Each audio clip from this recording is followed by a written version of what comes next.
Hello everyone, আসসালামু আলাইকুম। Welcome to Ratri's creative station. আজকে সহজ এবং মজাদার একটি হাঁসের রেসিপি শেয়ার করব। যাদের হাঁসের মাংস রান্না করার পরেও গন্ধ থেকে যায় এবং খেতে পারেন না, তারা আমার এই রেসিপিটি ট্রাই করে দেখবেন। কোনোই গন্ধ থাকবে না এবং খেতে এটি খুবই সুস্বাদু হবে। রান্নাটি দেখতে যেমন দারুণ হয়েছে, খেতেও অসাধারণ হয়েছে। তাহলে চলুন রেসিপিটি শুরু করা যাক। প্রথমে হাঁসের মাংসগুলোকে খুব ভালো করে ধুয়ে পরিষ্কার করে নিতে হবে। এরপরে এখানে 3 চামচের মতো পেঁয়াজ বাটা এবং 1 চামচের একটু বেশি আদা রসুন পেস্ট নিয়ে নিয়েছি। আমি এখানে 1 চামচের মতো লবণ দিয়ে নিয়েছি। লবণটা আপনারা আপনাদের স্বাদ অনুযায়ী দেবেন। আর এখানে 3 চামচের মতো মরিচ এবং 2 চামচ হলুদ দিয়ে নিয়েছি। আমি যেহেতু ঝাল পছন্দ করি, তাই এখানে মরিচের পরিমাণটা আমি একটু বাড়িয়ে দিয়েছি।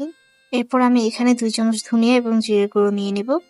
এবার মশলাগুলোকে মাংসের সাথে বেশ ভালো করে মাখিয়ে নেব। মাংসটি মেখে কিছুক্ষণ রেখে দিলে ভালো হয়, তবে আমি আর রাখবো না, যেহেতু সময়ের স্বল্পতা, তাই আমি রান্না করে নিচ্ছি। এবার চুলায় কড়াই বসিয়ে তাতে তেল দিয়ে কয়েক টুকরো দারচিনি এবং কয়েক টুকরো এলাচ দিয়ে নেব। এরপর আগে থেকে কেটে রাখা পেঁয়াজ কুচিগুলো দিয়ে কিছুক্ষণ তেলে হালকা করে ভেজে নেব।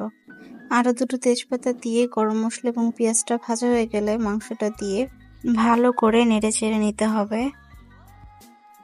এরপর একটু একটু করে পানি দেব এবং মাংসটা ভালো করে কষিয়ে নেব।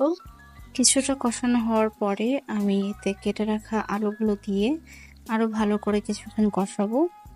অল্প অল্প করে পানি দিয়ে এটাকে কয়েকবার কষাতে হবে ভালো করে। কষানো হয়ে গেলে আমি এখানে একেবারে গরম পানি দিয়ে রান্নাটি কমপ্লিট করে নেব। আচ্ছা, আপনারা হাঁসের মাংস কিভাবে খেতে পছন্দ করেন? রুটি দিয়ে না ভাত দিয়ে? আমি কিন্তু দুটোই পছন্দ করি। আমার রান্না তো শেষ, এবার শুধু খাওয়ার পালা। আর রেসিপিটি ট্রাই করেছেন কিনা অবশ্যই আমাকে কমেন্ট করে জানাবেন। এবং আমার পাশে থাকতে রাত্রিস ক্রিয়েটিভ স্টেশন চ্যানেলটি সাবস্ক্রাইব করতে ভুলবেন না। আল্লাহ হাফেজ।